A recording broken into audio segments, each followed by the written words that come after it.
Good afternoon and welcome to our work session. Glad to have all of you here this afternoon. I don't know if it's still raining or not. Might as well be in here instead of outside. And first up is our Board of Education second quarter forecast, and I think that's Dr. Merrill and Dr. Connolly. Yes, sir, Mr. Benton, board members, Dr. Merrill.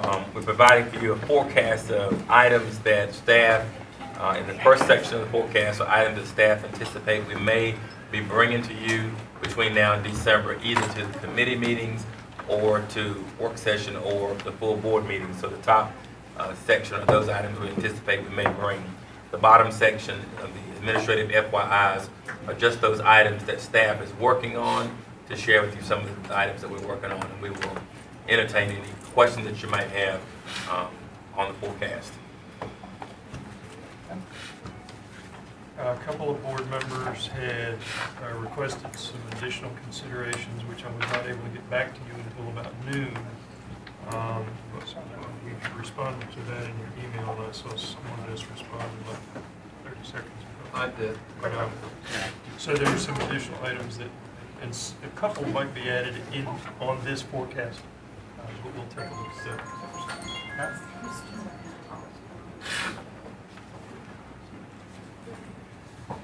All right, so any questions or comments, and you want a couple of more minutes to review and look over it, or?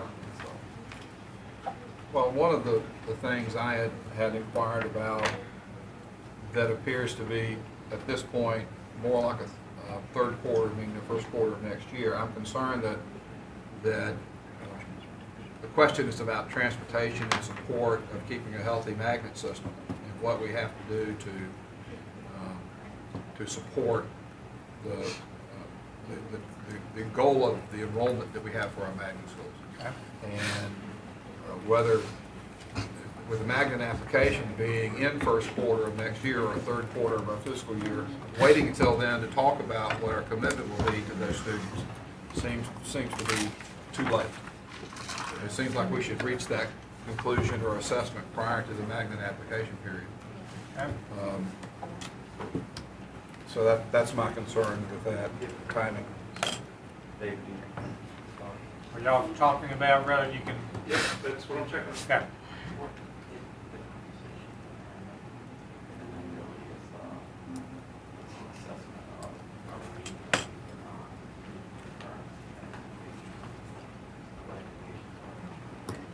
Okay.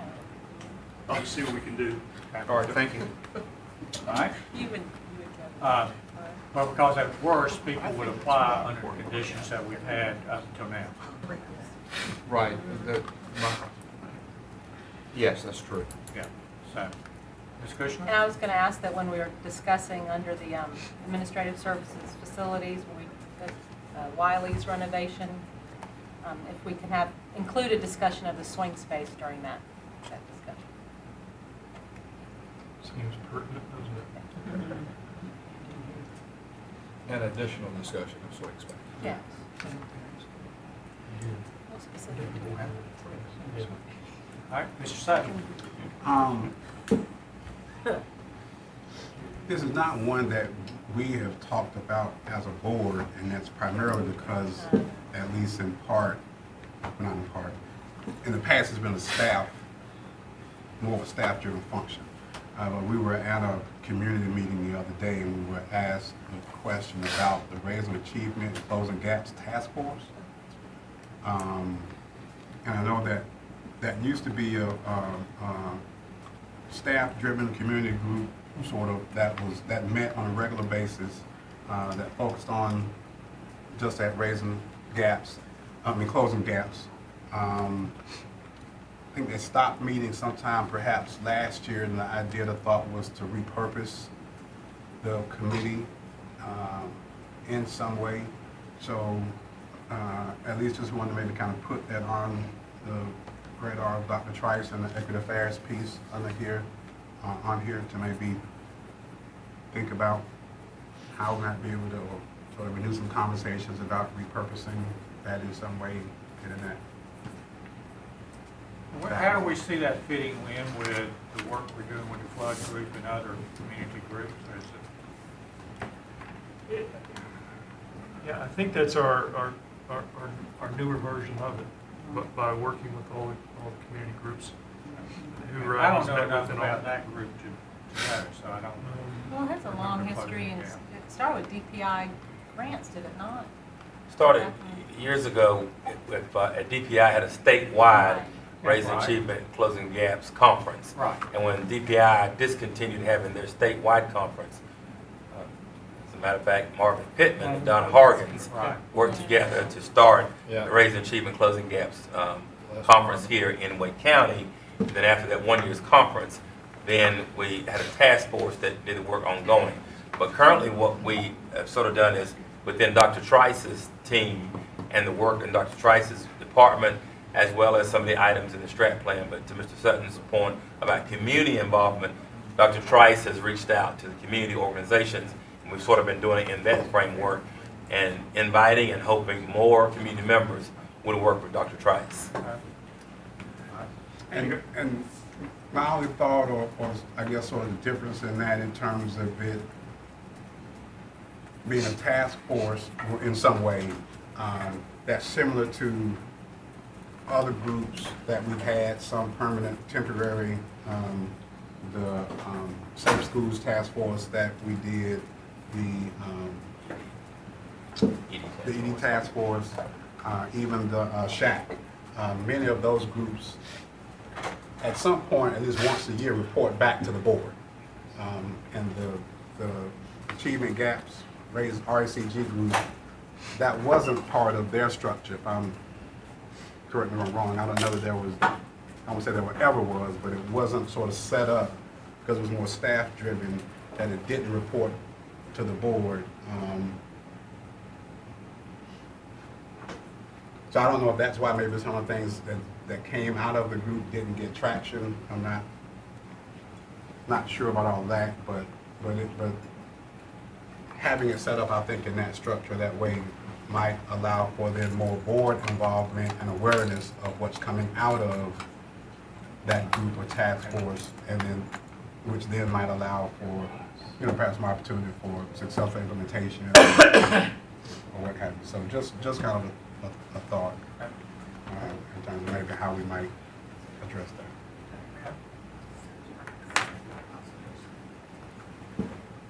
Right here. I could add, so there is some pretty extensive work going on with the flood group right now. In fact, Speak up so the mic's on. I'm sorry. In fact, next week, Tuesday, the flood group is hosting a community-wide meeting here at our central service, inviting the NAACP, both branches, flood group, a number of ministers from churches to kind of follow up on the work that we did from the community forum. As you'll remember, that work was focused on identifying ideas and solutions and implementing those both community-based and school-based. And so there's a lot of kind of work going on right now to kind of push that work to the forefront. One of the concerns I would have is how do you message the work that we're doing here and kind of what the work would be for another group if we were to establish it. So, I mean, if that group is doing the same thing, then I don't know if we need another. I'm not suggesting it has to be another, right. whatever the mechanism is, if it's another group function, if it's been repurposed. So I know that Just with wasn't that aware group, of that. with the flood group who's leading it, our intention was to, every so often bring back to the board work that's completed, that's underway. And you'll remember that we presented our plan to the board not too long ago in conjunction with the flood group. So we fully intend to kind of come back before the board periodically to give you an update. Please do. We'd rather have you more than not Absolutely. as much, because we do get asked these questions, and at times we're struggling to provide answers because we don't know all that's going on. Well, at the very least, we'll add a work session update around equity work in this coming quarter, Okay. during the next couple of weeks. Okay. Bill? So I'm sorry. Okay. there's one other question just on that. And if you don't have it all now, maybe when you have that work session piece, the African American and Latino Male Conference. That's on there, right? we have a date? Can you talk a little bit about that? Yeah, so that's a conference that we're working on that is born out of the Grad Nation work that we did earlier. So you know the district has a graduation goal of 95%, or at least 95%. Out of the Office of Equity Affairs, we take an adaptive approach, which means we want those who are most impacted by the inequity to be involved in solution making. And so right now, we're looking at bringing teams together from high schools, teams of African American Latino males, to kind of create plans that they can go back to their schools and implement around graduation or pushing graduation-focused initiatives at their high schools. And so that's kind of what that's about. We'll have more information about that. We've been working with the communications department to kind of put together a plan around some of that work. A lot of that was born out of the community forum at Southeast Raleigh, where our community members asked that students also be involved in the solution making. And so this was kind of an offshoot of some of that. So we don't have a date. We're looking at spring time, and so we'll be able to bring more information about that. And to that point, Mr. Benton, if there are items under the administrative FYIs that we don't have projected to come before the board in the top section, but the board desires for us to bring information on any of those items that are listed down there, then it would be a matter of just letting Dr. Merrill and myself know. Okay, all right. Bill, and then Chris. Can I get some more information on what this onboard bus tablet trial is? I'm sorry, The onboard bus tablet trial, what is the objective or resource there? What that is, it's a trial that we had in 2 districts this past spring and this summer. 2 transportation districts? 2 transportation districts. It basically integrates with our current ABL GPS system. It replaces, right now there's a keypad on all of our buses. The primary purpose of that is that the driver logs in and logs out. It keeps their hours. The tablet takes that and gives much more functionality. So this is a driver tool, It's a driver. not a student tool? No, it's not a student. Okay, so then one of the challenges we have with students is not having Wi-Fi access at home. And across the nation, there's some districts who have equipped the Wi-Fi, have equipped buses with Wi-Fi and parked them in neighborhoods where kids don't have access to Wi-Fi in their houses. And I'd love to see that on a list for exploration, if not implementation. I don't know if it goes on this list or not, Jim. Sounds like a budget business case. Yeah, okay. Christine? I was going to verify the Trailblazer event, thank you, Tom, as February 17th, is that? Yes, that's the tentative date. I've asked that be verified with the board, but if that's okay with the board, then that's the date. Okay, thanks. Well, I would ask we verify that date individually with Mr. Trump. Okay. I'll worry about it at number 8. And I think Melissa sent an email to board members. If you'll just reply to Melissa's email on your availability for that date, we'll get it sent to you. Okay, all right. Works for me. We should The respond. items that I have mentioned in information sessions and at various times was to Mr. Nieder at some point. I would like a report, I assume the rest of the board would like to have it, on how many of our employees do not make a livable wage. Yes, we have that. Okay, We will have that. okay, thank you. Okay, anything else? We took a 5-minute item, managed to make it a 15-minute item. Well, Yeah. we're good at that. We're thorough. Okay, if y'all are ready, let's move on then to strategic plan goal metrics with Dr. McMillan, Ms. Hamilton, and Ms. Hodge.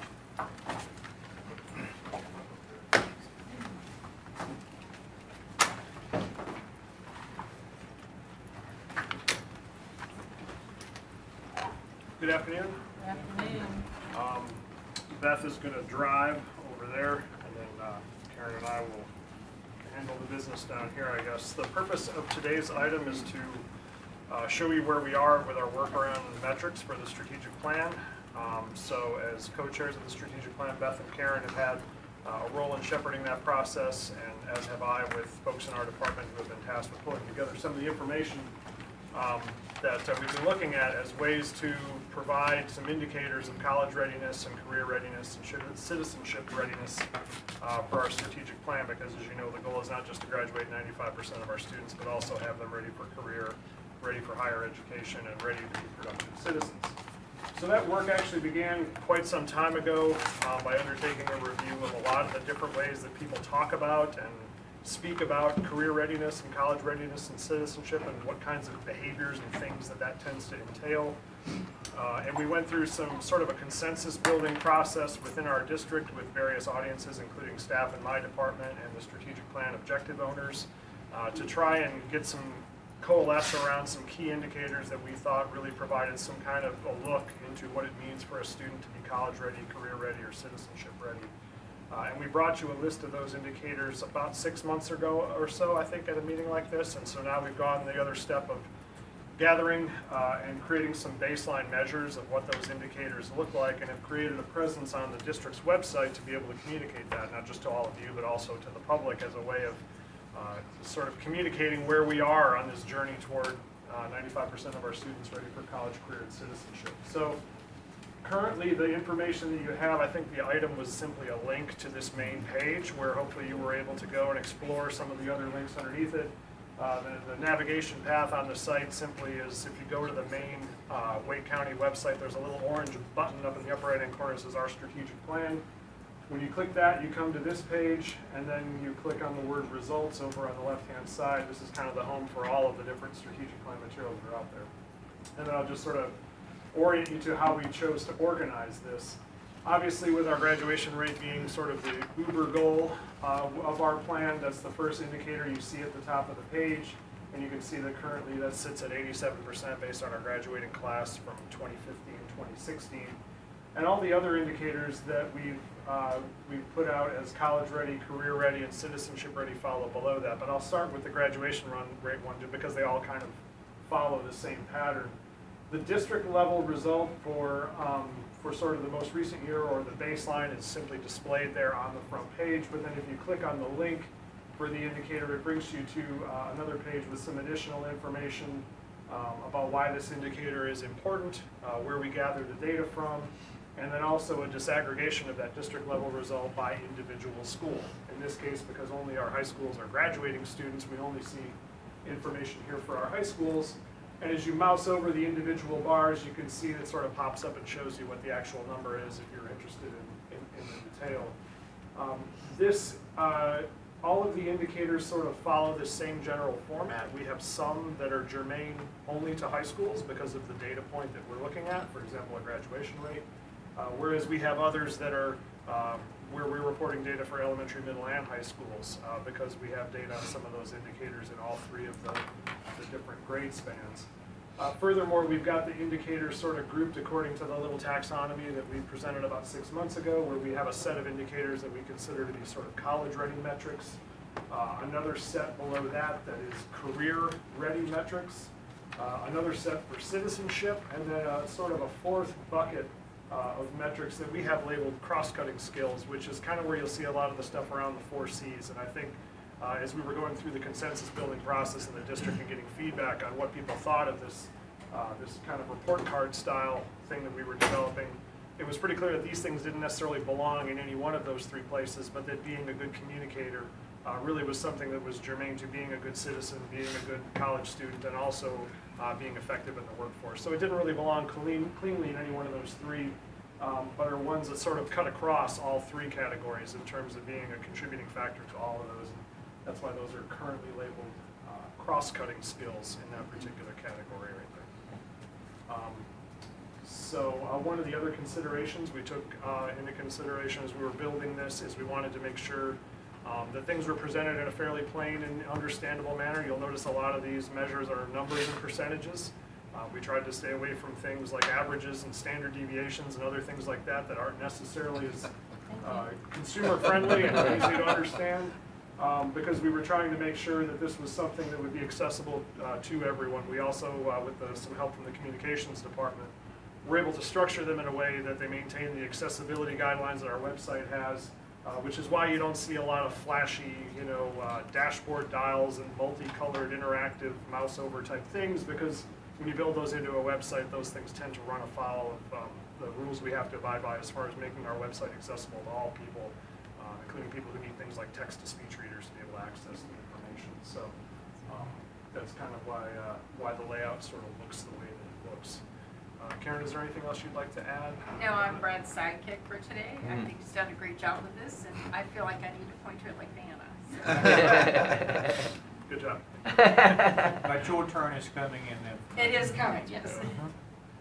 Christine, do you have a question or comment? Yeah, I really thought it was a great way to have a results page and very simple to navigate. The attendance percentage did really stand out to me. And then I realized it was 14, 15 when we had the ice and snow, and I don't want to talk about that anymore. But the financial literacy also stood out. So are there some items in our strategic plan where we're addressing both the culture of attendance as well as the financial literacy percentage? Yes, both in achievement and social emotional learning as part of learning and teaching. So there are many elements that go into strong attendance for students, meeting basic needs, but also relationships with strong key figures in school. So both of those areas address things that impact attendance and make kids want to come to school. It'll soar from 39%. Thank you. Okay. Additional questions or comments? Jim? So I have a couple. I too like the format. I thought it was quite accessible. I appreciated on the graduation rate that you at least had 2 years. Trends are going to be really important in this.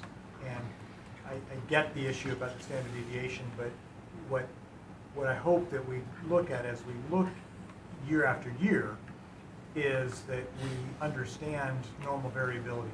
And that's all the standard deviation sort of is. And so oftentimes, people make a big deal about a 1% change. I particularly as we go multiple years, I think it would be wise to have a calibration that when we look at differences, these differences tend to be significant and these are not. That's what a standard deviation is. Don't have to call it that, but just so people understand, I think that will help communicate and not say, oh, you dropped by a point, therefore the world's coming to an end. That's what we don't want to happen. Yeah, we do that too often already. Yeah. Probably it's another time to talk about some of the specific numbers and where we should place focus. Two things I wanted to somewhat highlight is the percentage of high school students enrolled in 2 or 4 year college 2 years after.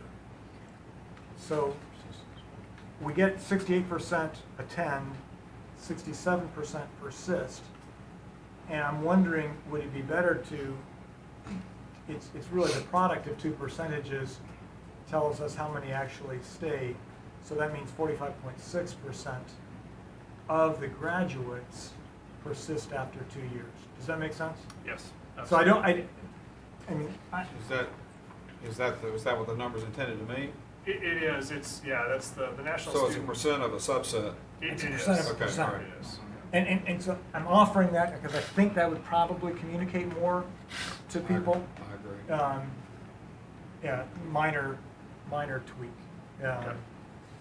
Unless there are some national numbers that we need to calculate in the same manner in order to have a comparison. Right, because I think our goal is to look at our graduates who are doing Yeah. X, Y, or Z. Yeah. That's a And good point.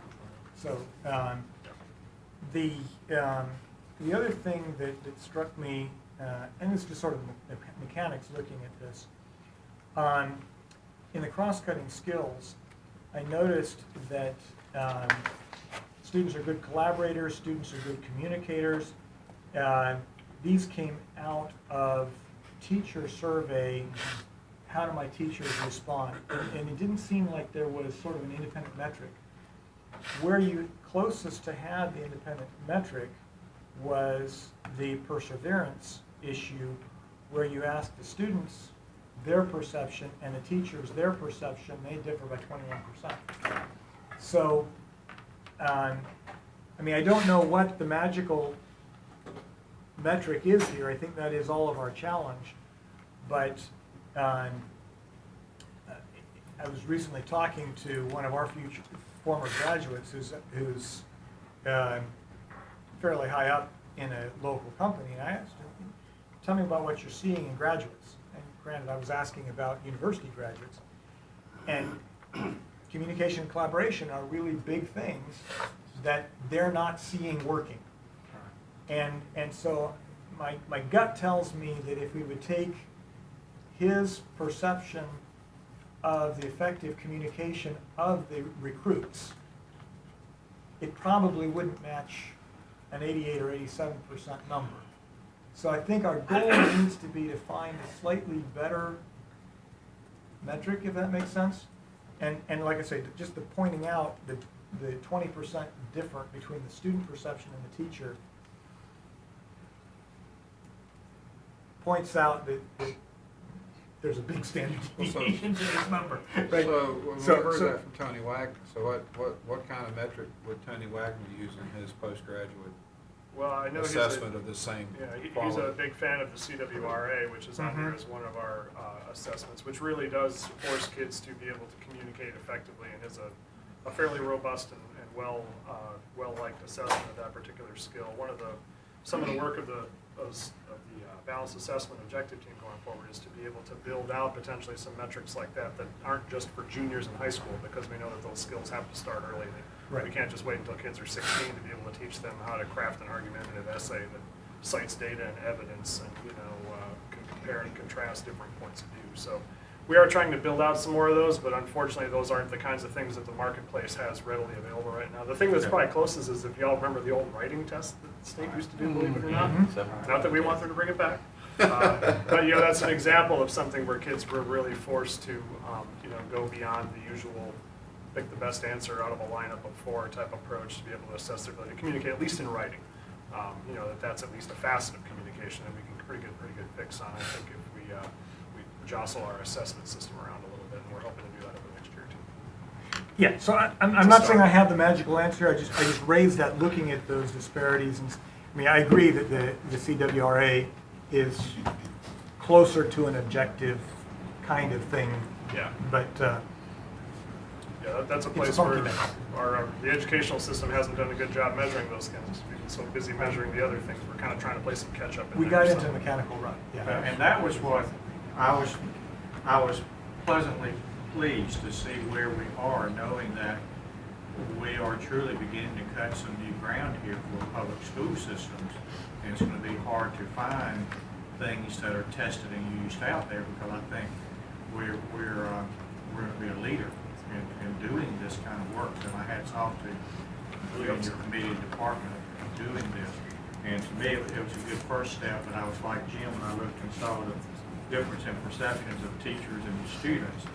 I'm not surprised, and I didn't know exactly what that's telling us, except that there's an issue here with how we're measuring this. Yeah, I think we thought about using one data point or the other, and thought, these things are sort of all a little bit imprecise, so I think the more triangulation we can have, the better off we're going to be. And if they are in agreement and it starts to walk like a duck and quack like a duck, it gives us a little more confidence in what we're looking at. Well, I think in any experimental model like this, I mean, the goal needs to be that metrics begin to converge, right? So our grade level proficiency ought to match our graduation rate. When they diverge, that's saying, hey, we've got some issues that we've got to go back and look at our experimental design. Questions to be asked. Right. Just one thing about attendance. There's been quite a bit of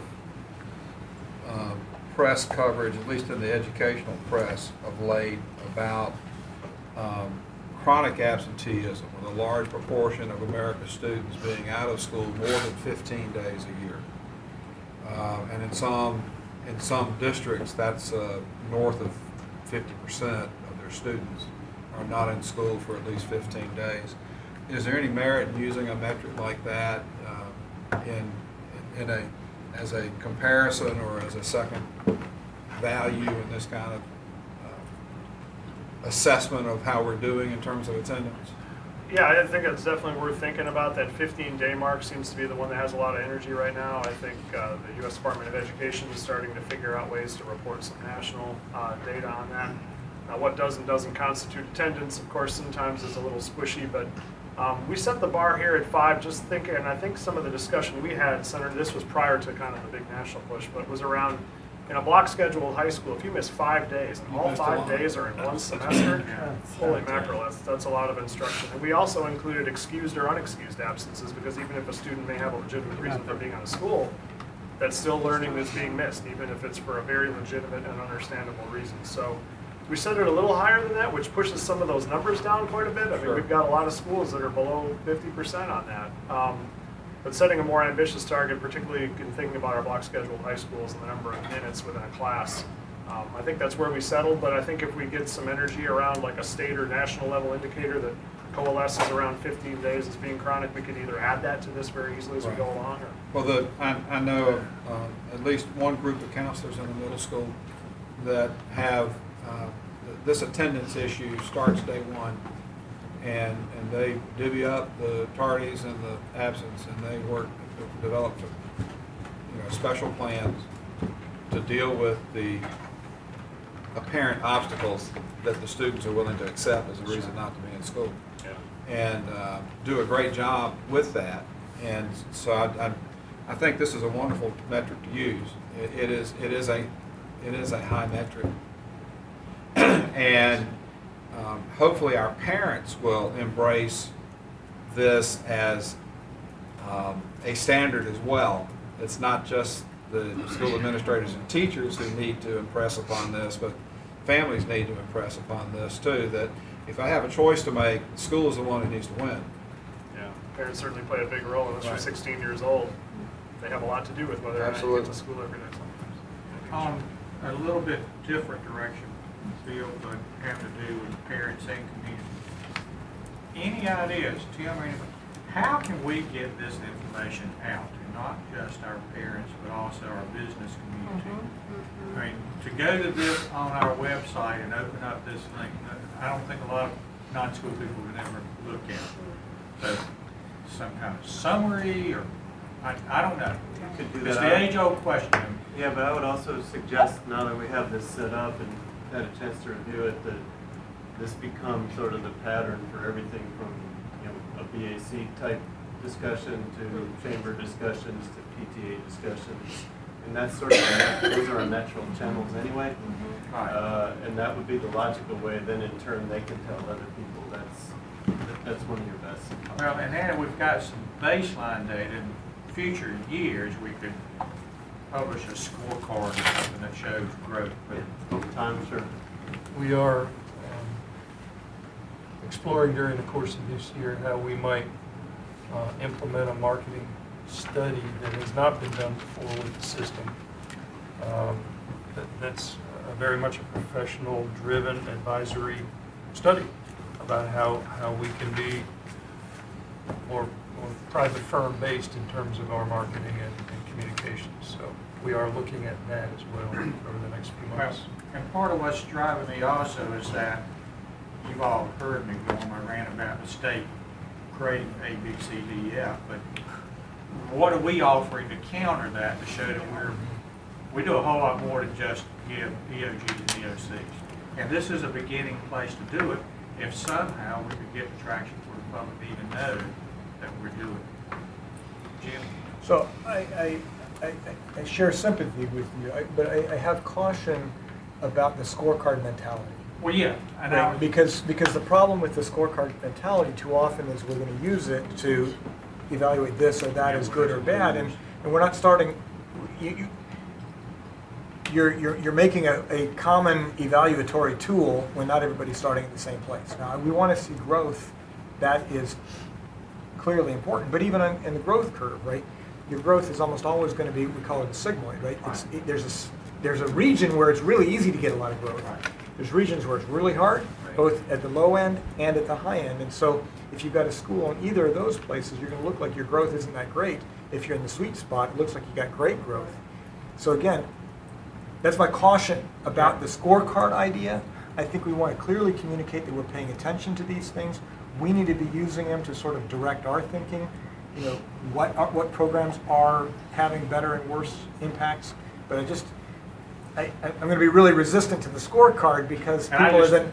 I'm not advocating for a scorecard, but just Sure. something of how to get this out. Right, but what we want to communicate is we're paying attention to these things and trying to move it forward. We're not letting people off the hook, but we're also not looking for some magic check to make this scorecard. So, Agree 100%. Bill? In my humble opinion, the way to get this out is one-on-one, is board members going to their city councils, their chambers of commerce, sharing it, asking for permission to share it, regular updates. An informed group of community leaders will propagate it to the people they communicate with. And that's, we experienced that recently with meeting with the builder, with a leadership group out of the builder community. They were flabbergasted to come to a new understanding what was going on in the schools. So I just say that I think it's going to take hard work on the part of the board, talking to other electeds. We're not just going to be able to send something. It's let me share with you, what are your questions, how can I answer it? And that takes a lot of time. It takes a commitment. But also, one of the things that I think would help me in doing that was that if I did have one of those nice four-page pamphlets like the Walden That's what I was just Report or thinking. something, yeah, that shows this in a more graphically attractive way. And our message becomes succinct and clear. We're all saying the same thing. but again, for that, we're going to need a couple of years, right? If we just give one point in time data that doesn't tell us anything. You're right. Yeah. Now, some of this information we could probably go back Yep. and get some history, not all of it. And then again, are we comparing apples to oranges or what? So that's always going to be our challenge. But single point for this kind of stuff is really dangerous. Okay. One last question, unless somebody's got a pressing one, because we need to move on. Just along the same lines, we got a piece in our board mail not too long ago that had all of the accomplishments. That's what I was recommending too. It's right That's there. what That's what I was Yeah. recommending. Oh, okay, I thought you were talking about the economic. No. He was, but I was pointing to Okay, that. yeah. So something like that, maybe adding that That's as what I part of it. recommended. Yep. You can- All right. Cedric?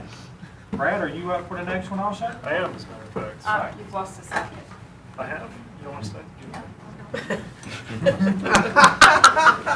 coming back at the main meeting. Great job. Thank you. All right, the next item is just sort of an annual update according to Policy 5600. Policy 5600 is a policy that we've rebuilt pretty significantly over the last year or so regarding how we evaluate instructional programs in the district. And last summer, we brought to you sort of an initial list of the projects that our department was undertaking, kind of the larger, more significant projects that our policy and program evaluation staff were working on, and some anticipated reporting dates when you might be able to see results of some of those studies. And so this is simply an update to that document that we brought you last summer that coincided with the rebuilding of that policy. You can see there's a few in green up here on top that we've already communicated out to you over the past several months, followed by another section that's not shaded, which are the ones that are coming up probably over the next 6 months, of which, as you can see, there are several. And then the yellow ones are the ones that we have added to our slate since last summer's list came out. The new ones that we're going to be taking on, because as we lose projects come off the list that we're done with, that allows us to have a little bit of capacity back where we can sort of take on new ones. So the green ones are falling off because they're completed, the yellow ones are coming on.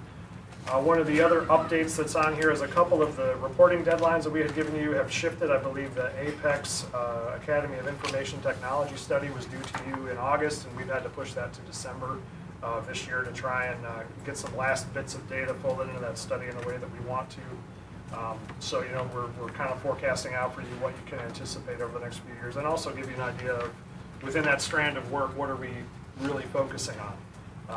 And the way that we're going about that work under the new policy is through page 2 in your handout, where we detail for you out a little project selection rubric that our department uses in conjunction with district leadership to figure out given that we've only got so many chips on the table, where do we focus our attention as far as the things that are either the things the district is most heavily financially invested in, the things that are most central to the strategic plan, things that have the potential to grow from, say, a small pilot project to something that could have a larger footprint across the district, and also the extent to which it's really something where we can learn something by looking at it. Not all of our things that we undertake in the district are necessarily easy to study and easy to pin down as far as being able to do a study that we can learn something from. Sometimes we do smaller scale things where we're only communicating with internal program staff about implementation and fidelity and whether or not they're meeting their benchmarks, but these are the ones where we're planning on delivering you some kind of final summative report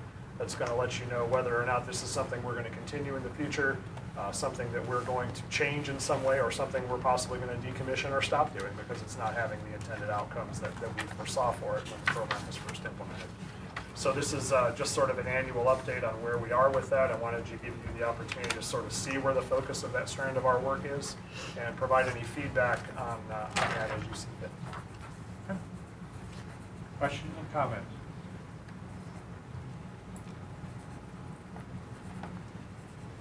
Nobody? Now, come on, now. We always ask you this one question. Go ahead. In the interim, I just want to recognize and appreciate this approach to program evaluation, because it's methodical, it's weighted to try and give us the best return for the time we spend looking at these things. So I just like the organized approach to this and the board's support of sort of reviewing this and sort of blessing progress. We always talk about we need data to help us make decisions. And sometimes we get more than I can handle, but Yeah, we are guilty of that sometimes. We're getting better at being more concise, though. okay. Anybody? Well, I'm happy to see what they present. All right. Thank you. All right. Thank you all very much. Appreciate it. All right. Thank you, sir. So with that, that concludes our work session agenda. And I don't know what to do because we've never gotten through 15 minutes early. You can do some closed session items if you I want. thought that's what we could. Okay. Yes. Y'all want to do that? Yep. Sure. So I have, Jonathan, does somebody need to read the whole list? Yeah, you're up, Keith.